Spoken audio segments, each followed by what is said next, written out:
ఓం శ్రీ మాత్రే నమః. అందరికీ నమస్కారం అండి. ఈరోజు మనం మాట్లాడుకునేది ఏంటంటే రుద్రాక్ష మాల గురించి మనం మాట్లాడుకుందామండి.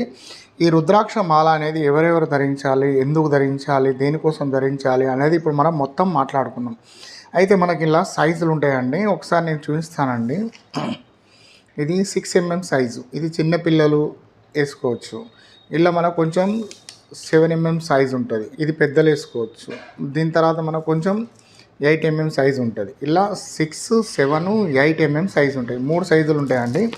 ఈ రుద్రాక్ష మాల వేసుకోవడం వల్ల పెద్దవాళ్ళు అయితే వాళ్ళకు రక్తపోటు సంబంధించిన వ్యాధులు ఉన్నా, షుగర్ ఉన్నా, బీపీ ఉన్నా, ఎటువంటి హెల్త్ ఇష్యూ ఉన్నా మీరు 100% ఈ మాల ధరించడం వల్ల చాలా బెనిఫిట్స్ ఉంటాయి. ఒకటి ఏంటంటే ఈ మాల ధరించవచ్చు, ఈ మాల జపానికి పెట్టుకోవచ్చు.